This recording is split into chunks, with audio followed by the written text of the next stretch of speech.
ရာတပည့်နောက်လင်းရင်တိုင်ထိပ်ဖျားကိုတက်သွားပြီးတော့မောလိနီပြည်ရှိရအရဘက်ကိုမှန်းပြီးတော့သင်္ဘောနဲ့အဝေးဆုံးနေရာရောက်အောင်ကိုအဲ့ဒါခုံချလိုက်တာအသက်ဘေးနဲ့ကျုံလာတဲ့အခါကျတော့သင်္ဘောပေါ်မှာပါလာတဲ့ခရီးသည်တွေကဟိုပြေးဒီပြေးနဲ့စူညံပွက်နေတာအသေးဘေးသေးဝဆိုင်ပြီးကို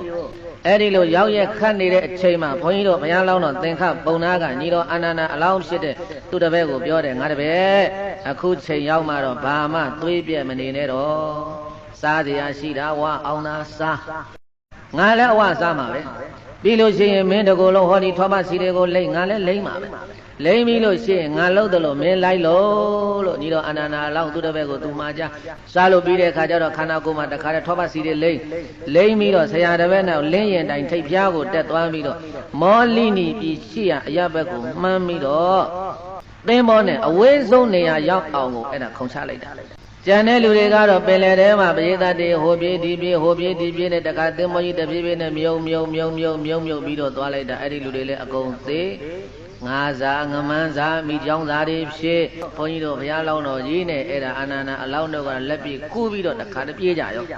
ပြေးပြီးတော့အဲ့ဒီပင်လယ်ထဲမှာကူးနေလိုက်တာဟာဘယ်လောက်ကြာတော့ဆိုရင်9 ရက်ကြာတယ်တဲ့9 ရက်ပတ်လုံးအသက်မသေးပဲနဲ့အဲ့ဒီမှာပြောသွားရင်ကနေတဖြည်းဖြည်းနဲ့ဘဲနဲ့ဖြစ်လာတယ်မျောပဲကြံတော့တယ်တခါတည်းမျောပဲကြံတော့သေတော့မသေးဘူးနော်အဲ့ဒါတခါတည်းမျောနေတာရလောက်လေးတော့လှုပ်နဲ့ကူးနေသေးတာ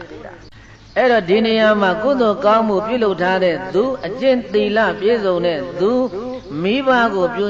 စုစောင့်ရှောက်လုပ်ကျွေးတဲ့သူများကိုပင်လေသမုဒ္ဒရာထဲမှာဘေးဒုက္ခတွေတွေ့ကြုံရင်ကယ်မစောင့်ရှောက်ဖို့လို့ဆိုပြီးတော့လောကပါဠနမင်းကြီး၄ပါးကဘသူကိုတာဝန်ပေးထားတော့ဆိုရင်ဘုန်းကြီးတို့ပရိသတ်ဒီနတ်သမီးကိုကြားပြီးသားပါမဏိမေခလာအဲ့ဒီမဏိမေခလာနတ်သမီးကိုလောကပါဠနမင်းကြီးတွေကတာဝန်ပေးထားတာမဏိမေခလာနတ်သမီးကလည်းပဲ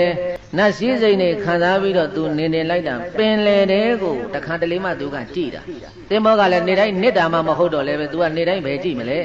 နောက်တော့သူတတိယသွားတယ်ဟာ9 ရက်တောင်ရှိပြီငါပင်လေတဲ့မကြည်ရတာမှန်ကြည့်လိုက်အောင်မဟာဆိုတော့